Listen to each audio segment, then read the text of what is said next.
Dr. Daniel Sohailkah cerita penjual roti dengan cerita dengan Imam Ahmad? Oh ya, saya pun terdengar juga ceramah-ceramah. Ada ustaz berceramah tentang penjual roti dengan Imam Ahmad ni. Dan memang benar bila saya dengar cerita ustaz mana-mana pun saya tak percaya. Sehingga diberikan rojokan. Dan tiada rojokan diberikan bila bercakap tentang penjual roti dengan Imam Ahmad. Tapi topiknya menarik. Topik ustaz yang berceramah, guru yang berceramah, topiknya menarik berkaitan dengan taubat. Tajuknya penting, tajuknya baik, istighfar. Nak cerita tentang istighfar, maka ini cerita dia. Tapi cerita tu saya tak percaya sampai diberikan rojokan. Tak pernah saya dengar rojokan dari ustaz yang berceramah tentang cerita ni. Saya pun kaji. Okey, saya ada temui satu keputusan. Baik. Tapi sebelum menceritakan keputusannya, mari kita cerita terlebih dahulu cerita penjual roti ni.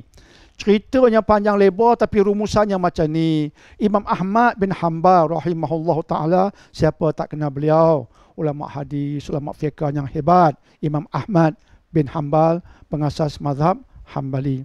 Maka adalah seorang penjual roti ni. Dia penjual roti yang jujur. Dia setiap kali dia masak roti, dia istighfar. Astaghfirullahalazim, astaghfirullahalazim. Bagus penjual roti ni. Cerita dia dulu. Astagfirullah. Di Imam Ahmad satu hari singgah di satu tempat. Perjalanan yang jauh, singgah satu tempat. Dah lewat malam. Maka nak tidur di masjid, tak diizinkan oleh AJK masjid. Kita sebutlah AJK ya. Tak diizinkan oleh pihak pegawai masjid. Tak diizinkan oleh AJK masjid. Dia halau keluar. Maka dia kata, tidakkah boleh hamba ni tidur di masjid, rumah Allah? Tak boleh. Dia pun keluar. Tidur di depan masjid. Tak boleh, dia halau keluar. Dia pun bagi salam dengan sedih hati, keluar dari masjid. Jalan-jalan bertemu dengan seorang lelaki. Dia tanya, tuan tengah malam nak ke mana? Saya nak cari tempat tidur. Datang ke tempat saya, mari tidur ke rumah saya. Dia pun datang ke rumah orang tu. Dia tengok orang tu penjual roti, duduk masak roti. Dan dia pun duduk perhati orang tu duduk buat roti. Orang tu nampaknya Masya Allah duduk masak roti. Tapi setiap kali dia buat apa pun, Astaghfirullahalazim, Astaghfirullahalazim, Astaghfirullahalazim, Astaghfirullahalazim. Tak berhenti-henti Astaghfirullahalazim, Masya Allah. Jadi Imam Ahmad pun satu ketika bertanyalah pada dia, wahai tuan, saya tengok tuan duk buat roti, banyak istighfar, ada dapat hasil tak? Ada hasil tak? Mestilah dia buat dengan ikhlas. Baru kita ceritakan tadi, penting kan buat dengan ikhlas.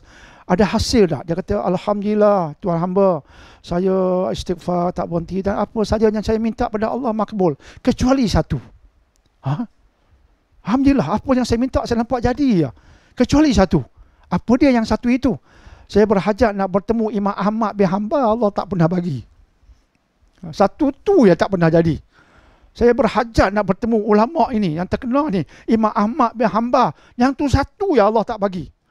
Imam Ahmad pun berkata, ya Allah, rupa-rupanya aku dihalau keluar masjid.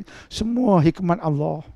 Aku tak nampak hikmat Allah. Rupanya Allah nak makbulkan permintaan tukang roti ini yang jujur minta ampun pada Allah. Maka kata Imam Ahmad bin Hanbal, akulah Imam Ahmad bin Hanbal yang kamu pohon pada Allah nak bertemu dengan aku.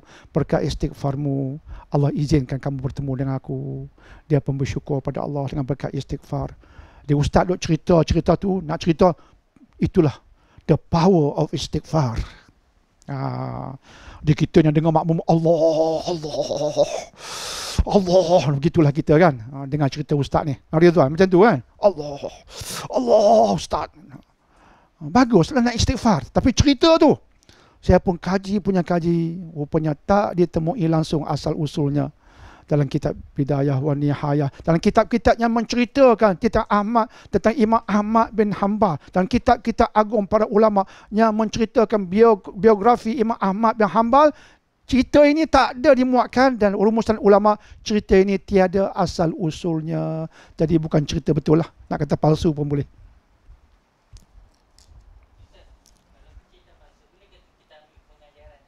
Kalau nak ambil pengajaran, jangan cerita berkait dengan orang tertentu. Ni Imam Ahmad bin Hanbal. Lebih bahaya. Rasulullah, para sahabat, itu bahayanya. Kita kaitkan dengan orang yang benar-benar hidup. Orang yang tertentu khusus. Orang kaitkan dengan dia yang tertentu, dikenali. Tapi kalau cerita umum, okey. Tuan-tuan ada cerita seorang ulama zaman dahulu, tak ingat nama dia, tak apalah ustaz tak ingat. Tapi ini kita ingat. Jadi dia lain sikit. Jadi kita seolah-olah macam kita buat cerita bohong. Itu bahaya. Kita buat cerita bohong terhadap seorang ulama yang muktabar. Bahaya di situlah. Sebab tu penceramah termasuk saya lah. Saya dululah peringatan. Nak cerita apa-apa pun buat homework lah. Buatlah ulang kaji. Nak cerita tambahlah hadis lagi lah kena ulang kaji. Ni riwayat mana ni? Sahih ke tidak? Nak cerita bab sahabat, ulang kajilah. Cerita bab ulama, ulang kajilah. Jangan cerita. Kadang cerita tu memang sensasi. Orang dengar cerita Allah. Tapi tak betul.